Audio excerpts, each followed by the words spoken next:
आमदार रोहित पवार यांच्या आंदोलनाचा आज तिसरा दिवस आहे. दादा, तिसरा दिवस आहे, तब्येत थोडी तुमची खालावत चालली, कसं सांगता? नाही, BP नॉर्मल आहे, पण फक्त रक्तातली साखर कमी होती असं डॉक्टरचं म्हणणं आहे. आणि कालपासून डोकं मात्र त्या ठिकाणी खूप दुखतं आहे. पण ठीक आहे, हे जे काही गोष्टी आहेत आज ज्या काही शेतकऱ्याला सहन कराव्या लागतात त्यापेक्षा बऱ्याच कमी असतील असं मला वाटतं. आमचा लढा असाच चालू राहील.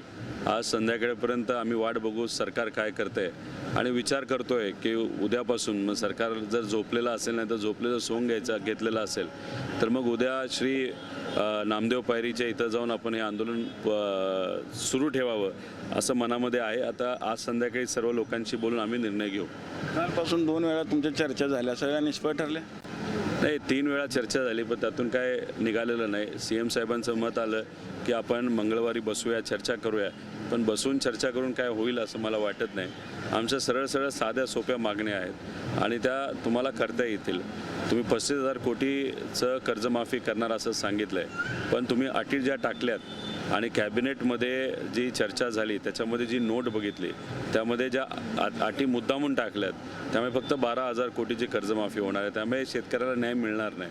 त्यामुळे आमचं एवढंच म्हणणं आहे की तुम्ही डिक्लेअर करा, TV वर डिक्लेअर करा, आज डिक्लेअर करा की या 2 ज्या जाचक अटी आहेत त्याच्यामध्ये 2019ची अट आहे, रेग्युलर भरणारे जे कस्टमर आहे, जे शेतकरी आहेत त्यांचं 25, 26 आणि 26, 27 याची जी अट आहे ही आम्ही काढत आहोत. आम्ही लगेच इथून उठू. आम्हाला कोणाला भेटायचं पण कारण नाही, आम्हाला काही नेत्याला इथं आलं पाहिजे असंही आमचं मत नाही. आमचं फक्त मत आहे की तुम्ही मीडियासमोर जाहीर करा, आम्ही काढत आहोत. फक्त असं बोलू नका की आम्ही सकारात्मक आहोत, आम्ही चर्चा करायला तयार आहोत. या चर्चा, सकारात्मक हा शब्द राज्यकर्त्यांकडनं हा फार घातक शब्द आहे. अनेक वेळा या शब्दाला घात केलेला आहे.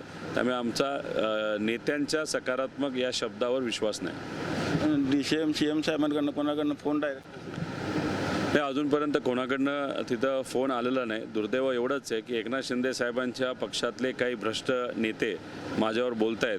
ठीक आहे, आज मी यावर बोलणार नाही. अधिवेशन सुरू होऊ द्या, मग राजकीय दृष्टिकोनातून भ्रष्टाचाराचे त्यांचे कपडे कसे काढायचे हे मला तिथं माहिती आहे. आणि भाजपचे नेते ज्यांना कदाचित असं जाणवतं आहे सामान्य लोकांची कुठेही जाण नाही असे नेतेसुद्धा बोलत आहेत. त्यांच्याबद्दलसुद्धा हे आंदोलन झाल्यानंतर पुराव्यासकट काही गोष्टी तिथं मी बोलेल. त्यामुळे आज करप्शन हे जे काही नेते आहेत कशा पद्धतीने वागतात ह्याच्यावर बोलून मला कुठेही लक्ष बाजूला सरकवायचं नाही या विषयापासून. त्यामुळे हा मुद्दा आणि हे जे काही आम्ही मांडत आहोत ते अतिशय महत्त्वाचं आहे. त्यामुळे एवढीच विनंती आहे CM साहेबांकडनं आणि या सरकारकडनं की आमच्या शेतकऱ्यांच्या या 2 मागण्या मान्य करा. राधाकृष्ण विखे पाटील पण टीका केली की चमकोगिरी तुम्ही करताय आंदोलनाच्या माध्यमातून. आमचं एवढंच म्हणणं आहे की आमची ही चमकोगिरी आहे का नाही माहीत नाही, पण सामान्य शेतकऱ्यांच्या जीवनामध्ये जर आपल्याला एक चांगलं वातावरण आणायचं असेल, नाहीतर कुठेतरी आपल्याला एक चांगले दिवस आणावे लागतील. त्यामुळे दिलेला शब्द तुम्हाला पाळावा लागेल. तुम्ही चमकोगिरी कसं काय, कुठल्या पक्षातून तुम्ही चमकोगिरी केलेली आहे हे काय मी इथं बोलणार नाही. आणि त्यांचा काय झालं आहे, त्यांना कदाचित दुर्दैवाने कामच नाही आहे, कारण का 1/3 डिपार्टमेंटचे ते मंत्री आहेत. काम नसल्यामुळे नको त्या गोष्टीवर जरा जास्तच ते बोलत आहेत. पण ठीक आहे, त्यांच्याबद्दल आत्ता बोलून मी तुमचा वेळ घेणार नाही. विषय एवढाच आहे की आमचा ज्या या मागण्या आहेत शेतकऱ्यांच्या आणि या सर्व नेत्यांना जे आमच्यावर बोलत आहेत त्यांनी TV वर समोर येऊन एवढंच बोलावं, आम्ही सांगितलेल्या मागण्या ह्या योग्य आहेत का चुकीच्या आहेत. या अटी जर काढल्या तर त्याला शेतकऱ्याला फायदा होणार का नाही होणार एवढं तुम्ही सांगा. अजितदादा जर असते तर ही वेळ आली असते का आंदोलन करण्याची? किंवा कालच तुम्ही अजित नवले साहेबांकडनं ऐकलेलं आहे. अजितदादांचंच मत होतं की अशा काही अटी जर आपण टाकल्या तर शेतकऱ्याचं नुकसान होईल. स्वतः दादा तिथं बोलले होते. त्यामुळे दादा GR काढण्याच्या वेळेस असते तर त्यांनी या अटी टाकल्या नसतात असा आमचा विश्वास आहे.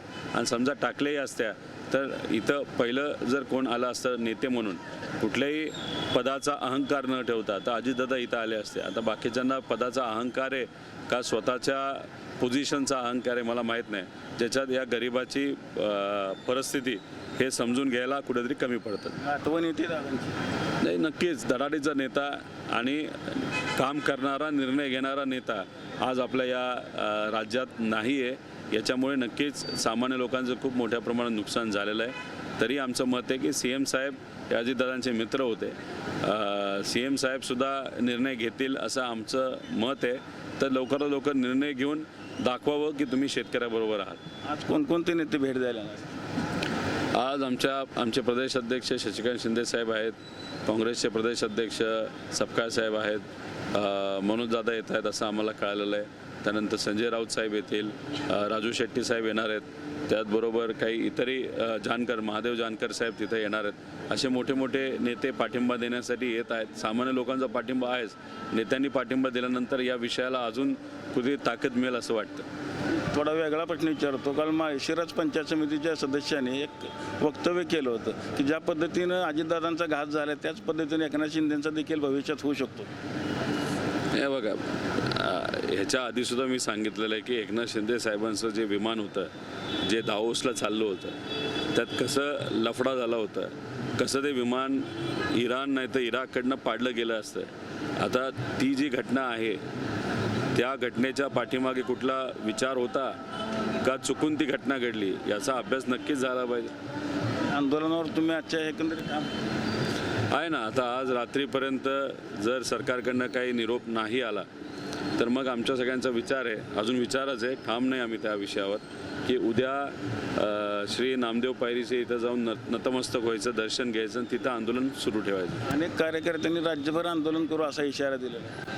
नाही, आता शेवटी या आंदोलनपुरतं मी आहे, बाकी शेतकरी कार्यकर्ते आपापल्या तालुक्यात जिल्ह्यात काय करतील हे मला सांगता येणार नाही. काही लोक रस्तेही अडू शकतील. काल आपण बघितलं असेल जे बर्ने मामा आहेत, कृषी मंत्री, त्यांची गाडीसुद्धा अराजकीय शेतकऱ्यांनी तिथं अडवली. त्यामुळे कुठंतरी आता शेतकऱ्यांमध्ये सुद्धा या सरकारबद्दलचा राग वाढत चाललेला आहे. त्यामुळे मी म्हणतोय की लवकरात लवकर सरकारकडनं निर्णय घेण्यात यावा. हा जर उद्रेक वाढला तर याला जिम्मेदार सरकार असेल. 100% ना. म्हणजे बघा, लोकांचं काय मत आहे, द्यायचं असेल तर मनापासून द्या, जर द्यायचं नसेल तर फक्त गाजर दाखवू नका. इथं गाजर दाखवल्यामुळे कुठंतरी सामान्य लोकांचा जो काही विश्वास होता त्याला तडा गेलेला आहे आणि जेव्हा विश्वासघात होतो तेव्हा लोक चिडतात आणि आज महाराष्ट्रातले तमाम शेतकरी हे कुठं ना कुठंतरी चिडलेले आहेत या सरकारवर. कॅमेरामन विनोद सर, रवी लवेकर, TV9 मराठी.